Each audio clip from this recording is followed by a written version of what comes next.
Si è svolto stamani un convegno sulla prevenzione del disagio psicologico e la promozione del benessere nella Polizia di Stato, curato dalla Direzione Centrale di Sanità del Dipartimento della Pubblica Sicurezza. Ha dato il saluto al convegno il questore di Agrigento Tommaso Palumbo. Hanno collaborato all'evento psicologi ed esperti dell'ASP di Agrigento.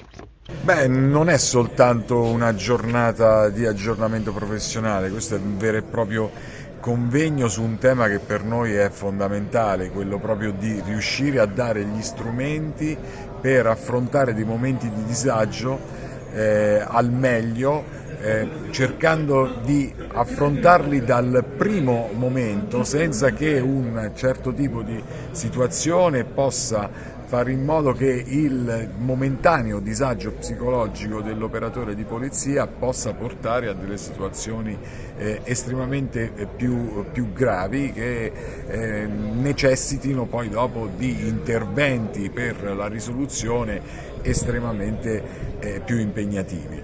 Troppi suicidi tra le forze dell'ordine, come contrastare e debellare questo triste fenomeno?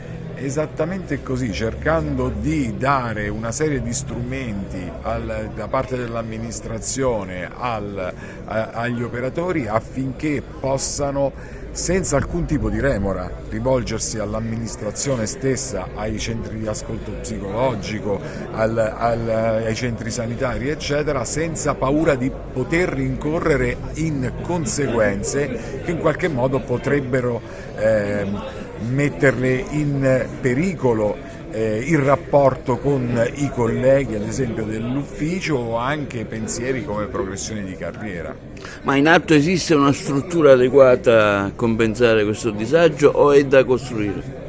Assolutamente sì, la struttura esiste. Quello che dobbiamo fare, il passo avanti, è proprio quello che è uno dei propositi di questo convegno, è cercare di diffondere le informazioni sull'esistenza di questi strumenti al nostro interno, e una giornata come questa è importante proprio per questo.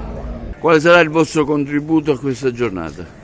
Il nostro contributo è un contributo da tecnici esterni che hanno accolto con molto favore ed entusiasmo l'invito del signor Questore. Oggi affronteremo un tema delicatissimo, che è quello del disagio psicosociale nella Polizia di Stato, in riferimento alla modifica e quindi all'applicazione dell'articolo 48 bis, e daremo il nostro contributo come azienda sanitaria provinciale, quindi come Dipartimento Salute Mentale. È chiaro che gli operatori della Polizia di Stato sono già per il loro ufficio esposti a una sovraesposizione di tipo emotiva, e dovremmo un poco cercare di comprendere qual è il salto dalla esposizione alla situazione stressante alla reazione poi emotiva e a volte psicopatologica, tale da meritare l'osservazione anche specialistica. Gli interventi sono stati richiesti in questo senso? Non direttamente, probabilmente fino ad oggi, probabilmente in relazione proprio all'articolo 48 bis, che prevede che anche l'operatore di polizia che attraversi un momento di disagio possa poi anche arrivare all'osservazione ed avere il supporto di tecnici esterni alla polizia. Oggi presente a questa iniziativa, quale sarà il suo contributo al dibattito? Io parlerò del disagio nell'operatore di polizia e quali sono le nuove normative che regolano questa problematica. Dottoressa, tanti suicidi tra le forze dell'ordine in Sicilia soprattutto, come contrastare questo triste fenomeno? Bisogna intervenire subito nell'intercettare proprio il disagio psicologico, di cui parleremo abbondantemente oggi. Oggi si discuterà di un problema serio, quello dei suicidi, ma non solo, all'interno delle forze di polizia.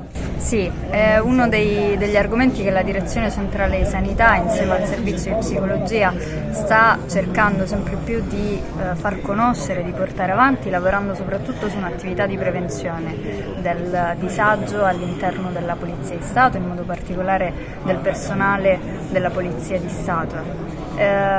Nell'ultimo anno si sono registrati dei casi, però ci tengo a precisare che non c'è stato un aumento significativo rispetto agli anni precedenti, probabilmente, ed è giusto che sia così, se ne sta parlando di più e quindi la risonanza diventa maggiore, però il nostro intervento è sempre presente sia nella fase preventiva che nella fase di supporto successiva all'evento critico che si realizza.